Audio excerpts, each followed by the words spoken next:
절까지 베드로의 부인, 베드로가 예수를 부인하지 않겠다라고 하는 이야기지요. 그 이야기인데 이 이야기가 어디쯤 위치하느냐? 마태와 마가복음은 예수와 제자들이 다락방에서 최후의 만찬을 하고 나서 감람산으로 나아가시더라. 이게 30절이죠. 산으로 올라간 뒤에 일어난 일이라고 적고 있습니다. 누가복음은 감람산으로 떠나기 전이라고 적고 있습니다. 요한복음은 식사 중에 있었던 일이라고 적고 있습니다. 어느 게 맞을까요? 마태와 마가는 예수님의 사건을 기억하면서 일기 형식으로 순서대로 적지 않았습니다. 그것만 그냥 기억하시면 돼요. 어느 게 맞냐라기보다는 시간 순서대로 배열한 것은 요한복음입니다. 마태와 마가는 설교를 하면서 각각의 사건을 이 사건의 의미가 무엇일까라고 하는 것을 본인 나름대로 이렇게 위치를 좀 바꿔놨어요. 그래서 왜 감람산에 올라가서 이 이야기가 나왔느냐? 바로 뒤에 나오는 베드로의 부인하는, 베드로가 예수를 모릅니다라고 하는 이야기를 더 극대화시키기 위해서 원래는 요한이 기억하는 것처럼 최후의 만찬 그 자리에서 있었던 일인데 뒤로 빼서 두 개를 같이 붙여놓고 이 사건이 있었음에도 불구하고 베드로가 잊었다. 그래서 강조하기 위해서, 보여주기 위해서 배치를 이렇게 했을 것이다. 그렇게 보여지고 있습니다. 또 하나는 예수님이 십자가에 못 박히신 것이 타에 의해서 로마 군인들에서 강제로 끌려다가 억울하게 못 박힌 것이 아니라 예수님이 이미 이것을 다 알고 계셨다. 그리고 오늘 본문을 읽다 보면 부활하실 것도, 부활의 이야기도 이미 처음 나오는 이야기입니다. 죽음에 관한 이야기는 순환이고 3번이나 나왔는데 부활에 관한 이야기가 본문에서 처음 등장합니다. 근데 그 모든 이야기를 예수님이 알고 계셨다, 아시면서 하는 이야기다. 그러면 이 이야기를 초대교회 성도들에게, 마태가 목회하는 교회, 쉽게 이야기하면, 혹은 마가가 목회하는 교회, 혹은 누가나 요한이 목회하던 그 교회에 왜 이 설교를 하고 있느냐라고 하는 거예요. 어떻게 보면 그 당시에 살아있었던, 아직은 살아있는 교회의 최고 어른이라고 할 수 있는 그 목사님, 베드로 목사님의 허물이지요. 그 사람의 신앙이 여려서 그때 혼자 떠벌떠벌 대다가 기어코는 부인하고 도망갔다. 그리고 예수 만나서 닭똥 같은 눈물 흘리더니 회심했더라. 그거 뭐 자랑하려고 써놨을까? 교회에 그것을 왜 했을까? 마태가 그 큰 어른, 우리로 치면 교단 총회장 목사님의 허물을 다 들춰가지고 그냥 신문기사 쓰듯이 다 써놓고는 이게 봐라. 교단 총회장도 이것밖에 안 되지 않느냐? 그거 보여주려고 여기다가 썼겠느냐라고 하는 거예요. 그러니까 그것을 성령님이 여기다 그렇게 쓰도록 허락했겠느냐? 그것이 아니라 너희는 어둠의 때를 준비하고 있어라. 준비하지 않고 있으면 너희도 베드로와 똑같은 자리에 설 수밖에 없다라고 하는 것을 가르쳐 주기 위해서 이 이야기를 복음서 기자들이 놓치지 않고 다 써놓았더라라고 하는 것입니다. 자, 그때에 예수께서 제자들에게 이르십니다. 오늘 밤에 너희가 다 나를 버리리라. 오늘 밤이라고 하는 말은 마태만 기록해 놓았습니다. 마가나 누가는 이 단어가 없습니다. 오늘 밤에 너희가 나를 배반할 거다. 오늘 바로 직전에 뭐 했지요? 마태의 순서에 의하면 바로 앞은 어떤 사건이에요? 최후의 만찬, 신나는 만찬 있잖아요. 그 6월절 밥 어떻게 먹는지 지난주에 설명드렸죠. 얼마나 기분 좋은 구원의 기쁨을 노래하고 있는, 그리고 그것을 새롭게 해석해서 예수님이 자신의 몸을 내어주시는, 그리고 그것을 통해서 새로운 언약 공동체로 출발하는 그 감격스러운 이야기 바로 직후에 그 친밀감이 변절자로 바뀌어버리고 그 기분 좋았던 그 자리가 비겁한 자리로 바뀌어버리는 그 사이에 지금 이 이야기가 끼워져 있습니다. 예수는 분명히 이 이야기를 알고 있는 거예요. 제자들이 지금은 친밀한 것처럼 아이고 우리 예수님 하고 있는데 오늘 밤이에요. 내일도 아니고 다음 주도 아니고 다음 달도 아니고 몇 년 뒤도 아니고 오늘 밤에 지금 최후의 만찬 끝난 이 밤에 너희가 다 나를 버릴 거다. 아주 가까운 시간, 최후의 만찬이지요. 조찬 기도회가 아닙니다. 만찬이에요. 저녁 식사예요. 근데 언제 배반한다고요? 오늘 밤에. 저녁 먹었는데 오늘 밤이래요. 그럼 시간이 얼마나 가까운 거예요? 한참 떨어진 그런 시간적인 차이가 아니라 바로 뒤에 너희가 나를 배반할 거다. 너희가 다 나를 버리고 도망갈 것이다. 도망간다라고 하는 이 말은 사실은 걸려 넘어진다라고 하는 말입니다. 실족한다라고 하는 말입니다. 원 단어가 실족한다라고 하는 말이에요. 가룟 유다는 적극적으로 예수를 배반했다면 나머지 11 제자들도 소극적으로 나 몰라요. 혹은 침묵하고 도망가 버렸어요. 가룟 유다만 나쁜 사람입니까? 침묵하고 있었던 사람들은요. 침묵하고 있었던 그 사람들은 당당할 수 있나요? 아무도 거기에 대해서는 말할 수 없습니다. 예수님이 모든 제자들에게 이야기하시는 거예요. 베드로만이 아니고 가룟 유다만이 아니고 모든 제자들에게 고난이라고 하는 시험거리가 너희 앞에 왔을 때에 너희가 그것을 극복하지 못하고 넘어질 거다. 그것 때문에 걸려 넘어질 거다. 그것이 버리리라 라고 하는 말입니다. 사탄이 목자를 칩니다. 목자를 치니까 양이 다 흩어져 버립니다. 근데 이 말 속에는 또 하나 재미있는 암시가 하나 숨어 있습니다. 목자를 치리니 양의 떼가 흩어지리라. 목자는 누구예요? 비유적으로 예수님 이야기하지요. 양은 누구예요? 본문에서만 보면 제자들이에요. 제자들이 예수를 어떻게 한다고 그랬어요? 배신해요. 모른다고 도망가 버립니다. 근데 목자와 양의 관계는 끊어지지 않아요. 내가 목자다라고 이야기하고 계시는 예수님은 내가 너희를 포기하지 않겠다라고 하는 것을 여기다가 암시해서 적어놓고 있는 겁니다. 스가랴서의 이야기를 인용한 것인데 스가랴서의 본문으로 넘어가서 그 앞뒤를 살펴보면 목자를 쳤더니 모든 양들이 다 흩어지고 그리고 3분의 1만 남았을 때에 그것을 다시 모을 것이다 라고 이야기합니다. 결국은 이 이야기를 예수님이 인용해서 말씀하셨고 마태 목사님이 그것을 기억을 해서 다시 교회에다 설교를 하고 있는 거예요. 그것은 뭐예요? 당시 마태 목사님이 목회하던 그 초대교회도 예수님 때의 제자들이 놀라서 이래저래 이유로 다 도망가 버린 것처럼 도미티니아누스 황제나 네로 황제의 박해 속에서 교회가 뿔뿔이 흩어져 버립니다. 배교자가 수도 없이 나타납니다.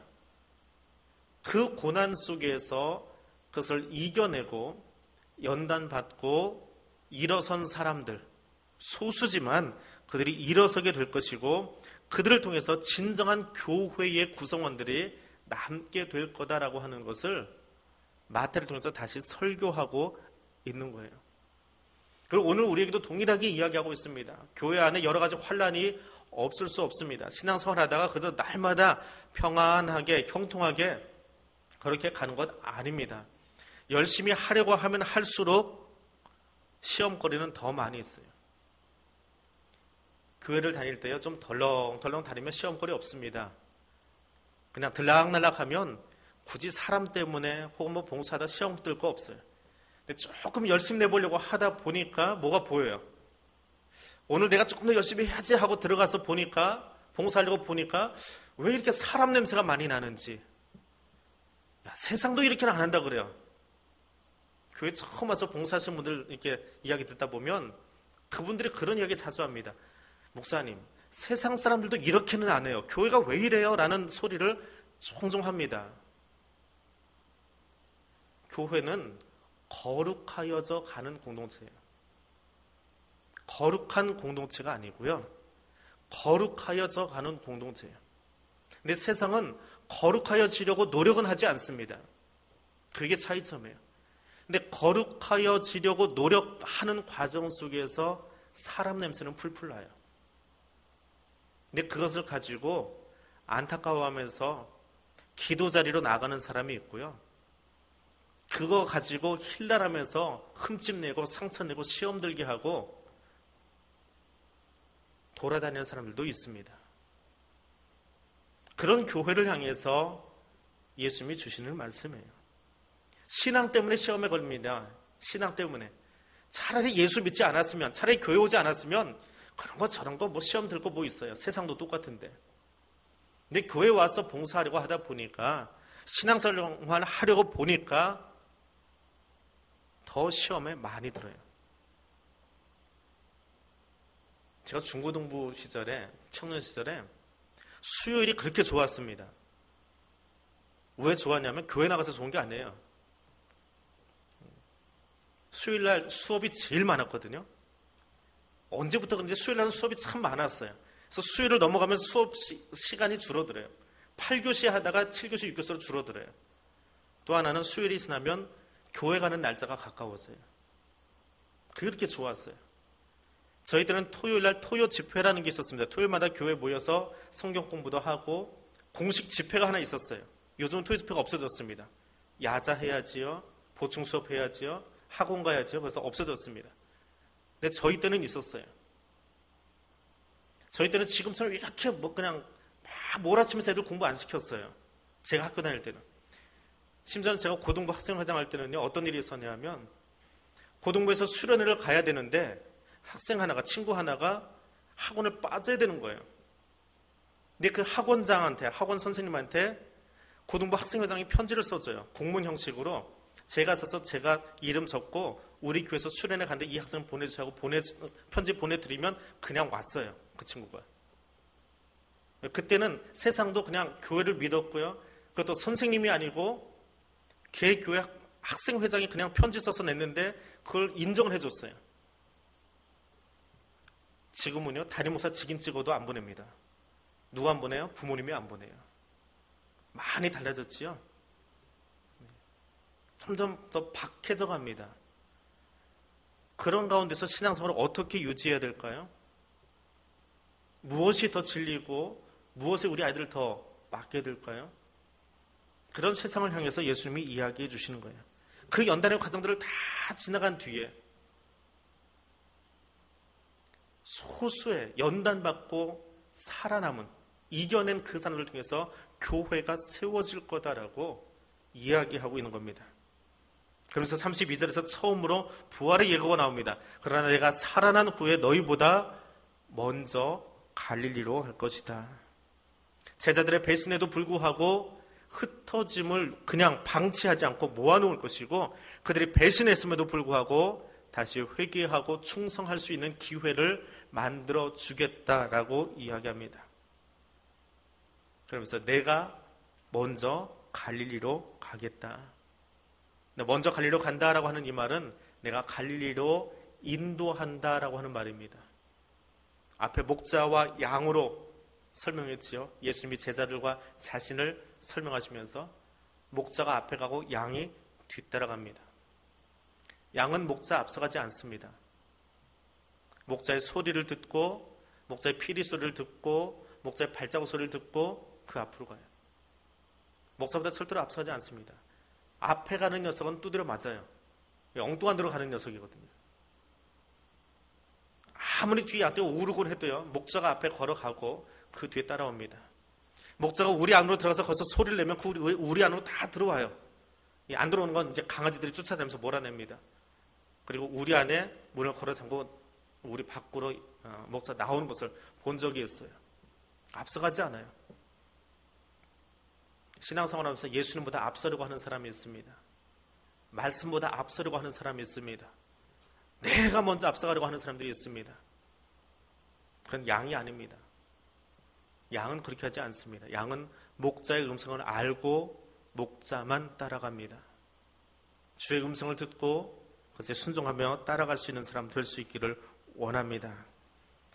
상심한 제자들이 유대에 머물러 있었던 그 시간에 예수님이 먼저 갈릴리로 가겠다라고 이야기합니다. 왜 갈릴리로 가셨을까요?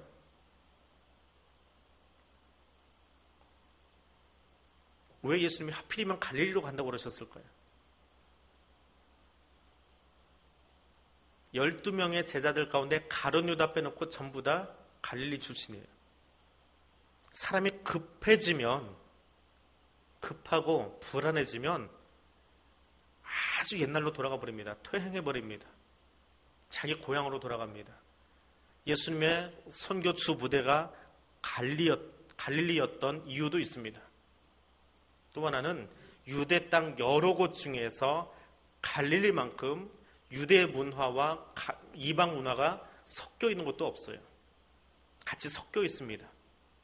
예수님의 의도는 말씀이 유대 땅에만 머물러 있는 것이 아니라 갈릴리를 통해서 이방 세계로 퍼져나가기를 원하는, 이방과 유대 문화가 절묘하게 섞여서 유지되고 있었던 그곳에서 하나님의 복음이 더 이상 유대 안에서만 머물러 있는 것이 아니라 온 세계를 향해서 나가기를 원하는 예수님의 마음이 있습니다.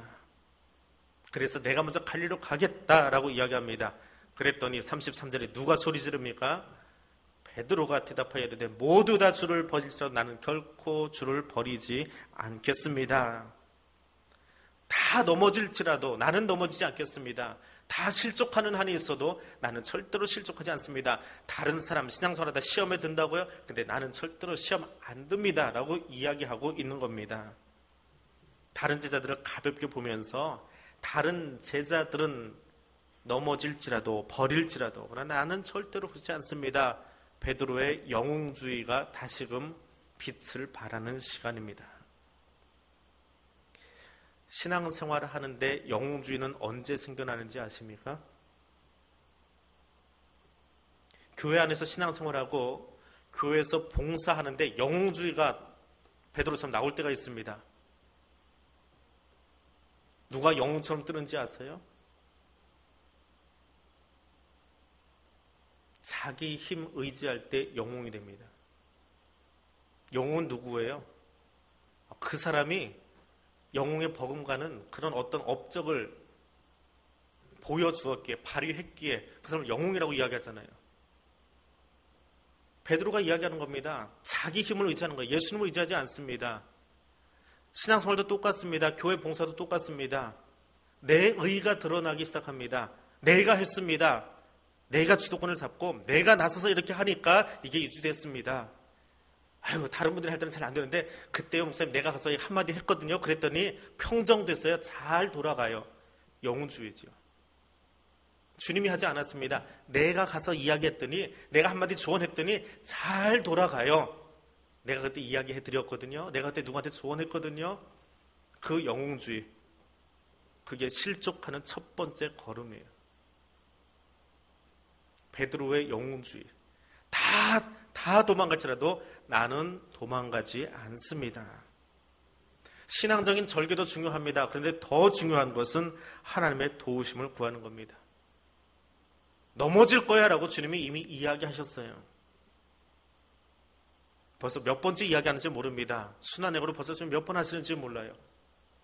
그러면 각성하고 예수님 쳐다보고 우리가 넘어질 수 있습니다. 그러면 우리 어떻게 해야 됩니까? 라고 주님께 도우심을 구해야 되는데 하나님의 도우심을 구하지 않습니다. 아니요, 나는 절대로 안 넘어집니다. 쟤들은 혹시 넘어질지 몰라요. 쟤들은 봉사하다 시험에 들어서 나갈지 몰라요. 근데 나는 그런 일 없어요. 나는요, 세상에서도요, 웬만한 거는 다 이겨냈어요. 내가 여기까지 오는 동안에 얼마나 역경을 많이 겪었는지 아십니까? 그때마다 다 이겨내고 여기까지 왔거든요. 앞으로 어떤 일이 일어날지 모르지만 그 일도 내가 넉넉하게 이겨낼 수 있어요. 이게 넘어지는 시작입니다. 사탄이 제일 먼저 가서 넘어뜨려 놓을 거예요. 바로 그때의 주님의 도우심을 구하십시오. 주님이 일하시도록 여러분의 삶을 맡겨드리시기를 바랍니다.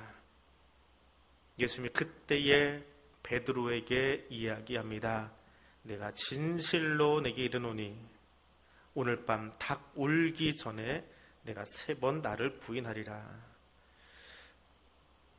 닭 울기 전, 마태복음에서는 오늘 밤 닭 울기 전에 내가 나를 3번 부인하리라 라고 이야기합니다. 요한복음에서도 내가 진실로 진실로 내게 이르노니 닭 울기 전에 내가 3번 나를 부인하리라 이야기합니다. 근데 마가만 14장에서 오늘 이 밤 닭이 2번 울기 전에 내가 3번 나를 부인하리라. 초등학교 시험 문제지예요. 닭 있잖아요. 닭 밑에 받침이 어떻게 되지요? 리을 기억. 예. 닭을 해놓고는 소리 나는 대로 쓰시오. 그럼 어떻게 쓰면 돼요? 닭을 하고 쓰면 돼요. 닭을. 근데 한 아이가 어떻게 썼어요? 꼬꼬댁 하고 썼대요. 소리 나는 대로 쓰라니까. 예. 닭 울기 전에 마태와 요한의 기억하고 마가의 기억이 조금 다릅니다. 예. 크게 중요한 것은 아닌데 이거 가지고 뭐 싸우시는 분들도 좀 있어요. 예. 언제 울었냐, 얼마나 울었느냐. 우리가 가지고 있는 성경이 이렇게 보십시오. 그냥 우리가 가지고 있는 성경이 원본은 아니에요. 원본 성경은 없습니다.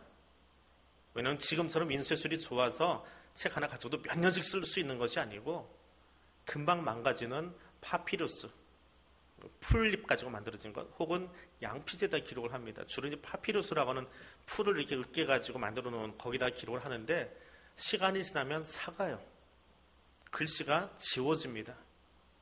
그래서 성경을 어떻게 보존하느냐면 계속 보고 바다 옆에서 그대로 필사해서 적는 거예요. 적어 내려갑니다. 근데 대다수의 사본들, 원본이 아닌 대다수의 사본들은 다 이렇게 기록을 해놨어요. 마가복음, 마태복음을 기록할 때는 오늘 밤 닭 울기 전에 내가 나를 3번 부인하리라. 대부분 다 그렇게 기록을 했는데 어떤 사본은 거기에 닭이 2번 울기 전에 라고 써놓은 데가 있습니다. 마찬가지로 마가복음도 다 2번 울기 전에 라고 써놨는데 어떤 사본은 그냥 닭 울기 전에 라고 써진 게 있어요. 그러니까 원본이 하나 있어가지고 그걸 보고 이야기하면 이게 맞다라고 이야기할 수 있는데요. 원본이 없거든요. 계속 사본으로 전승돼서 내려오다가 인쇄술이 발달하고 나서 그때부터 이제 우리가 판을 찍어가지고 서로 보고 있기 때문에 그거 가지고 싸우는 것은 무의미한 싸움이에요. 신학자들이 이제 어떤 결론을 내리냐 하면 이것 가지고 하는 이야기입니다. 베드로가 몇 시간 안에 나를 부인할 것이다 라고 하는 의미로만 보아라 라고 이야기하면서 당시 예루살렘에는 닭이 없었다는 거예요. 왜냐하면 닭은 부정한 짐승이거든요. 유대의 부정한 짐승이에요. 부정한 짐승이 예루살렘에 있을 수가 없습니다. 또 어떤 신학자는 그래요. 아무리 부정해도 로마인들은 그걸 부정하다고 여기겠느냐. 닭 잡아먹어야지. 그러니까 닭이 있을 거다. 또 하나는 팔레스타인에 닭 우는 시간이 있습니다. 우리는 새벽녘에 울지요. 꼬꼬댁하고. 그런데 팔레스타인의 닭들은 신기해요. 12시 반에 울고 1시 반에 울고 2시 반에 울어요. 3번 운답니다. 그래서 이때를 닭 우는 시간이라고 표현을 한대요. 그러니까 최후의 만찬, 저녁 만찬을 6시, 5시, 6시, 한 7시쯤 예수님이 성찬식 했을 거예요. 최초의 성찬식을. 그리고 나서 12시에서 한 3시경 사이에 베드로가 부인했다는 거예요. 한 너댓 시간밖에 안 됐지요. 그것을 강조하기 위해서 써놨을 거다. 또 어떤 학자는 이거 닭 울음소리 아니다. 왜? 닭이 거기 없었으니까 아마도 로마 군인들이 이때쯤 교대를 들어가는데 교대하라고 울리는 나팔 소리를 이렇게 표현했을지도 모른다. 그게 어떤 소리가 됐건 몇 시 울었건 베드로가 부인한 시간이, 예수를 부인한 시간이 이 말씀과 아주 가까웠다라고 하는 것을 설명하기 위한 장치이지 그거 따지고 묻고 하기는 좀 필요 없는 논쟁인 것 같습니다. 그런데 베드로가 이 이야기를 듣고 나서 네가 3번 부인할 거다라고 이야기했더니 35절에 이렇게 이야기합니다.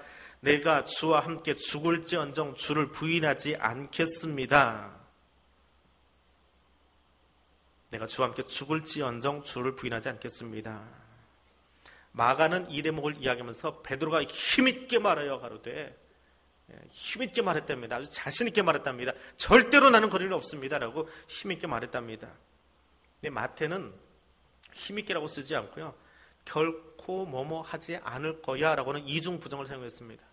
그러면서 앞에다가 우리는 설명하지 않는, 우리말에는 설명되지 않은 단어를 하나 써놨는데 데이라고 하는 단어가 하나 들어가 있습니다. 아마도 예수님이 죽으신다면, 그런 말이에요. 영어로 if라고 하는 단어입니다. 아마도 예수님이 죽으신다면, 아마도라는 단어예요. 데이라는 단어에서 아마도 주님이 죽으신다면, 그게 싹 빠져버렸어요. 내가 주와 함께 죽을지언정. 그 말은 뭐예요? If you die, 나는 절대로 안 할 거예요. 그 무슨 말이에요? 당신이 만약에 죽는다면, 당신이 만약에 죽는다면 그 말은 뭐예요? 당신 절대로 죽지 않아요 라는 말이지요. 예수님이 순환여고를 통해서 이미 3번이나 인자가 팔리워서 죽을 것이고 3일 만에 부활한다라고 이야기하셨어요. 이미 팔릴 것을, 죽을 것을 3번이나 이야기하셨는데 여기 베드로가 뭐라고 한다고요? If they, 만약에 당신이 죽는다면 서로 그렇게 될지라도 나는 부인하지 않겠습니다. 그러니까 부인하지 않겠습니다라고 그것이 중요한 것이 아니라 더 중요한 말이 빠져버렸는데, 만약에 당신이 죽는다면요, 안 죽어요. 그 말을 바꾸면 당신은 안 죽어요. 뒤에 말은 소용없는 거예요. 당신은 안 죽어요. 당신이 죽는다 내가 죽는다 이야기하지만 절대로 안 죽어요. 그 이야기입니다. 예수님의 말에 대해서 신뢰하지 않는 거예요. 예수님의 순한 예고에 대해서 기억하지 않는 거예요. 말씀이 들려지고 있음에도 불구하고 그것을 부정하고 있는 거예요. 왜 베드로가, 바로 이 사건 뒤에는 베드로의 부인이 나옵니다. 저 뒤에 갔어요. 왜 나왔어요? 예수의 말씀을 믿지 않았으니까, 신뢰하지 않았으니까. 그 말씀 붙들고 예수님이 정말 죽으셨을 때 내가 부인하리라 하면 내가 예수를 부인하지 않도록 나를 도와달라고 기도해야 되는데 그러지 않았거든요. 그리고 마지막에 마태가 이렇게 기록합니다. 베드로가 이르되 내가 주와 함께 죽을지언정 주를 부인하지 않겠습니다 하고 뭐라고 써 있어요? 거기 같이 읽어볼까요? 뭐라고 써 있습니까? 누구요? 모든 제자도. 우리가 31절에서 35절까지 읽으면서 예수님이 베드로에게 너 닭 울기 전에 나를 부인할 거야 라고 이야기했고, 베드로가 그거 기억 못하고 있다가 갈바 법정에 들어가서 3번이나 부인하고 닭똥 같은 눈물 흘리고 도망갔어. 누가 나쁜 놈이에요? 베드로만 자꾸 욕해요. 베드로만 욕해요. 베드로 그 성질 급한 게 나서가지고는 부인하지 않겠다고 하다가 그 법정에 들어가서 부인하고 도망갔어. 이거 어줍지 않은 것. 그리고 마태 목사님이나 마가나 누가 목사님이 설교하면서 그 초대교회 가장 큰 목사님의 이름을 언급하면서 베드로가 그랬었대 옛날에. 지금은 용된 거지. 용돼서 순교하셨지. 그 이야기가 아니라는 거예요. 뭐라고 써 있습니까? 모든 제자도 그렇게 했다는 거예요. 다른 제자들도 다 똑같은데 예수에게 항의하고 당신 절대로 안 죽어요 라고 이야기하고 우리는 절대로 부인하지 않습니다 라고 그냥 혈기가 나가지고 이야기하고 있는데, 그 12명 중에 지금 가룟유다는 빠져나갔지요. 이미 예수 팔려고 이미 가 있는 상태입니다. 이 11사도 중에 제일 성질 급한 게 누구예요? 베드로예요. 성질 급하니까 2000년이 넘도록 지금까지 얻어맞고 있는 거예요. 그래서 누가 들어야 될 소리예요? 12사도가 다 들어야 될 소리예요. 거기 있던 제자들이 다 들어야 될 이야기예요. 교회 봉사하다 보면요, 목사님 아무개 집사가요 오늘 저기 뭐 봉사한데 여기서 뭐 그러고 이야기해요. 근데 가만 들여다보면 박수 소리가 어떻게 납니까? 손 혼자 흔든다고 박수 소리 나나요? 부딪혀야 소리 나요. 부딪혀야. 똑같은 사람들이 거기 모여 있어요. 그러니까 소리가 나는 거예요. 누가 같이 안아주고 품어주고 기도해주면 소리 안 나요.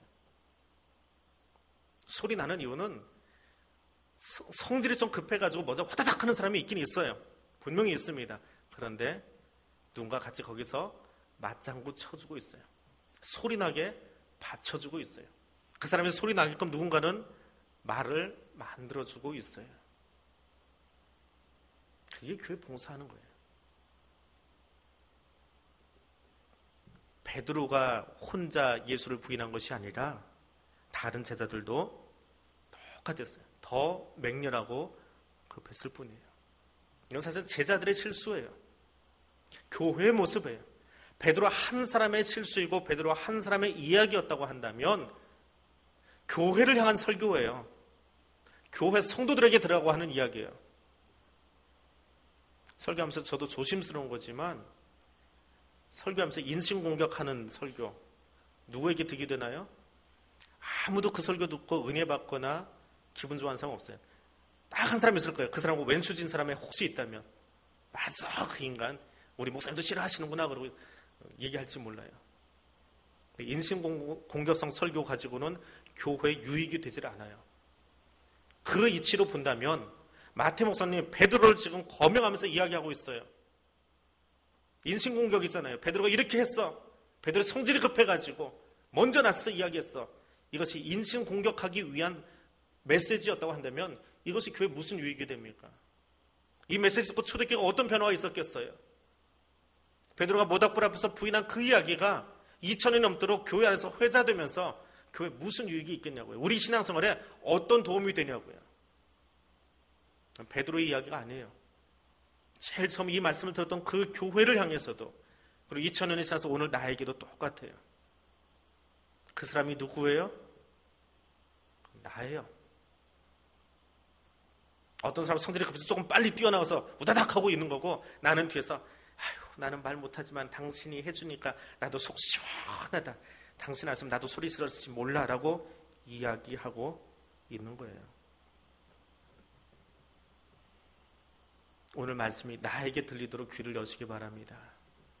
오늘 그 자리에 내가 회개하며 무릎 꿇을 수 있도록 기도하실 수 있기를 원합니다.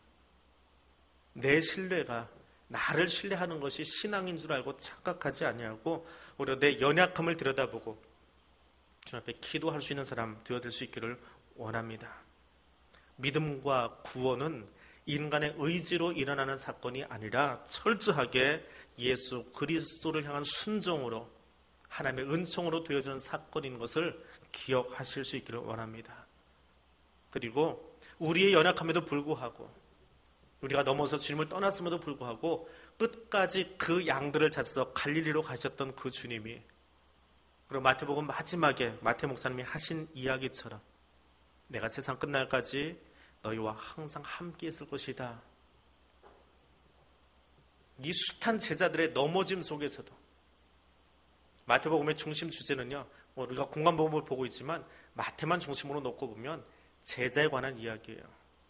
제자들이 이렇게 넘어지고 일어나고 넘어지고 일어나고 넘어지고 일어나고 결국은 주님이 마지막에 가서 주신 이야기가 뭐냐 하면 내가 세상 끝날까지 그 넘어지고 일어나고 있는 그 약한 제자들과 끝까지 함께 있겠다고 말씀하셨어. 그 주님이 지금 설교를 듣고 있는 너희 마태교회 성도들에게도 주어지는 거야. 그리고 기록해. 왜? 2000년 주에 대한교회 교인들에게 똑같이 들려줘야 되니까.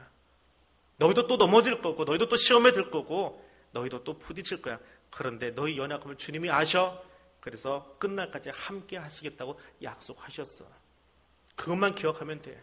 내 힘으로 쓰려고 하지 말고 내 의지려고 내가 섰다라고 자만하지 말고 주님만 의지하면서 가면 돼. 그 이야기를 들려주고 싶으신 거예요. 그리고 베드로의 열정이 아니라 다른 제자들도 이렇게 말했다라고 하는 것, 거기 나도 포함됩니다. 거기 나도 있었습니다. 나도 그 현장에 들어가 보세요. 내 성질만큼 소리 지르고 있었을 거예요. 베드로만큼 성질 급하신 분 있으면 제일 먼저 베드로보다 더 앞에 나가서 나는 안 그럽니다 라고 이야기했을 거예요. 도마같이 봐야만 믿는 사람 같으면 저 뒤에 앉아 있다가 아이고 베드로 선생님 속 시원합니다. 내가 하고 싶은 소리 다 해주셔서. 그게 내 모습일지도 몰라요. 연약함을 고백하십시오. 거기 나도 있습니다. 거기 내가 있습니다.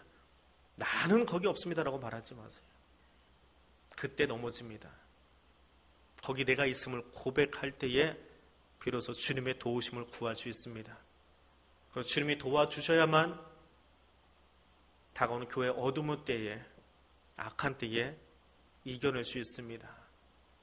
그 주님과 함께하는 사람들 되어질 수 있기를 원합니다. 오늘 본문의 말씀 기억하면서 같이 기도하겠습니다. 주님과 온전히 동행하는 삶을 살아가기를 원합니다. 나를 신뢰하는 것으로 그것이 믿음이라고, 그것이 신앙이라고 우기지 않겠습니다. 오히려 나의 연약함을 고백하고 하나님의 도우심을 구하며 나가기를 원합니다. 두 번째로 기도합니다. 하나님, 내 의가 앞서가지 않기를 원합니다. 내 의가 앞서가지 않고 주님만 앞서게 하기를 원합니다. 목자 되신 주님만 따라가는, 순종하는 양의 신앙을 갖기를 원합니다. 세 번째로 기도합니다. 다른 사람의 연약함이 내 눈에 보입니다. 다른 사람의 약함이 보입니다. 다른 사람의 부족함이 보입니다. 주님, 그 자리에 내가 엎드려 기도하겠습니다. 제가 그랬대요 소리 내는 사람이 아니라, 저런 인간이 다 있다고 힐난하는 자가 아니라, 그 연약함을 보게 하신 주님, 나를 기도의 일꾼으로 삼으시려고 보게 하셨습니다. 내가 거기 엎드려서 그 사람 이름 부르면서 기도하겠습니다. 그것이 교회가 어둠의 때를 함께 이겨내고 승리하는 비결입니다. 오늘 세 가지 기도 제목 가지고 같이 동성으로 기도하겠습니다.